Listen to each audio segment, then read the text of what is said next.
எவ்வளவு கொண்டு வந்திருக்க? 40,000 ரூபாய் இருக்குங்க. ஒவ்வொரு வாட்டியும் சொல்லி அமிச்சாதான் பணம் கொண்டு வந்து கொடுப்பியா? இனிமே இந்த மாதிரி நடக்காதுங்க. கணக்கு பார்த்து சொல்றேன், அது வரைக்கும் நீங்க இரு. சரிண்ணா. வேணும் 40,000 ரூபா இருக்கா, எண்ணி பார்த்துக்கோ.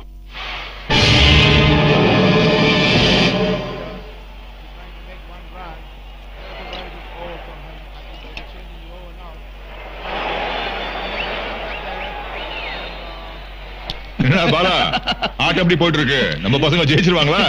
ஜெயிச்சிருவாங்க. சங்கர் தானே இந்த அடி அடிக்கிறான். பிச்சு உதறான்ல. போன மேட்ச்ல பெங்களூர் டீமே கிழின்னு கிழிச்சதான்ல. அடுத்த மேட்ச் யார் கூட விளையாடுறான்?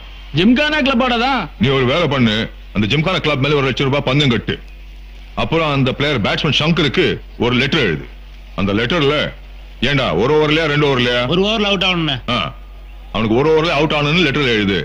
தோக்குறதுக்கு 10,000 ரூபாய் கொடுத்துடலாம். சோப்ராஜ் என்ன, நாம கொடுக்குற காசுக்கெல்லாம் அவன் மசிய மாட்டான். அவன் விளையாட்டுக்காக உயிரே கொடுப்பான்.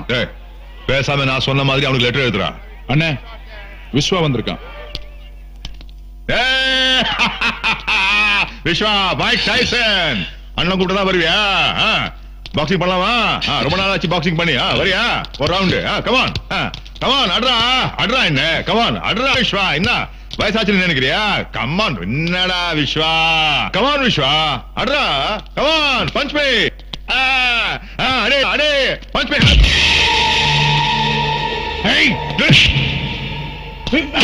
விஸ்வா கை வைக்க போற நாய, அவன் நம்ப வேண்டாம்.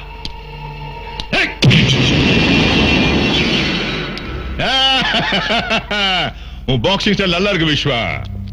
என் லைஃப்ல எவனும் என்ன இப்படி குத்துனது இல்ல தெரியுமா? சோப்ராஜ் அவன் சின்ன பையன். இவனா சின்ன பையன்? நீ அடி வாங்கி பாரு, அப்ப தெரியும். Strong man. என்ன வர சொன்னீங்க? ஒண்ணு இல்ல, சோப்ராஜ் ஒண்ணு. நான் தான் ஒரு விஷயத்துக்கு வர சொன்னேன். வா விஸ்வா, நீ எனக்காக ஒரு சின்ன வேலை செய்யற. மந்தவழியில ஒரு கிரிக்கெட்டர் இருக்கான், அவன் பேர் சங்கர். அவங்ககிட்ட இந்த லெட்டர் கொடுத்து இந்த லெட்டர் இருக்கிற மாதிரி நடந்துக்க சொல்லு. முதல்ல மரியாதையா சொல்லிப்பாரு. முடியாது கிடையாது ஏதாவது பிரச்சனை பண்ணானா அப்புறம் ஊ ஸ்டைல்ல 2 குத்து. பாத்துப்பா, என்ன குத்துற மாதிரி அவன் குத்துறாத, கத்துருவான்.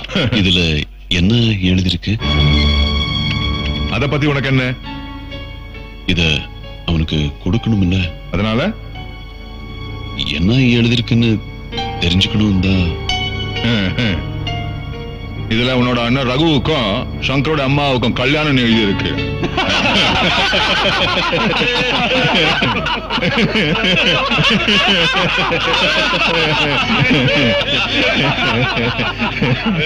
உனக்கு இந்த வேலை செய்ய இஷ்டமா இல்லையா? இஷ்டம்தான். அப்ப சரி, அண்ணாசிவா ஏன் கேள்வி கேட்கற? வக்கீலா நீ? சோப்ராஜ், நந்து கணக்கு சரியில்லை.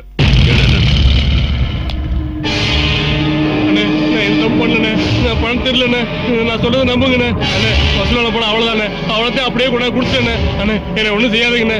பணம் தர முடியாது, என்ன பண்ணுவேன்னு கேட்கிறான். பரதேசி நாயே, இந்த சோபராஜ் கிட்டே உன் கைவரிசை காட்டுறியா? சொல்லுண்ணே, என்ன மன்னிச்சிருங்கண்ணே.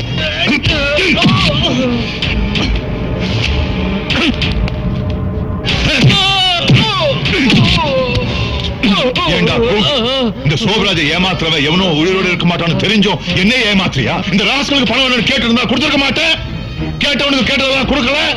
யாருக்கு என்ன குறை வச்சிருக்கேன் பாத்துட்டு நிக்கிறீங்களே, சொல்லுங்கடா. எல்லாரும் புள்ள மாதிரி தானே வச்சிருக்கேன். அப்படி இருந்தோம் என்ன ஏமாத்திட்டு அந்த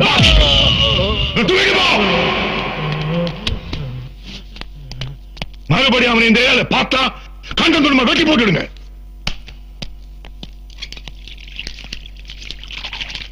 சரியா எண்ணி பார்த்துக்கோ. இந்த கம்ப்யூட்டர் டப்பா தப்பெல்லாம் கரெக்டா காட்டி கொடுத்துருது. மனுஷன் மாதிரி ஏமாத்துறது இல்ல. வேணும்னா இன்னும் 4-5 டப்பா வாங்கி வச்சுக்கிறதுக்கு. விஸ்வா, உன்னுடைய மூளையும் என்னுடைய பலம் ஒன்னா சேர்ந்து இருக்குல்ல, மெட்ராஸ் சிட்டி கொஞ்ச நாள் பாக்கெட்ல வச்சிட வேண்டாம். விஸ்வா, நீ வெறும் பாக்ஸிங்னு டைம் வேஸ்ட் பண்றதை விட கொஞ்சம் கம்ப்யூட்டர் கத்துக்கிட்டீங்கன்னா நாளைக்கு நல்ல வேலை கிடைக்கும். ரகு, அவனு டைம் வேஸ்ட் பண்ணல. பாக்ஸிங்ல ஒரு நாள் பெரிய ஆளா வருவான். நீ போய் நல்லா பிராக்டிஸ் பண்ணு விஸ்வா. முதல்ல நீ அந்த கிரிக்கெட் பிளேயர் சங்கரை பார்த்து வேலை முடிச்சிட்டு வா. உடனே போ. என்ன? நான் வரேன். விஸ்வா, என்னன்னு இந்த செலவு வரேன்.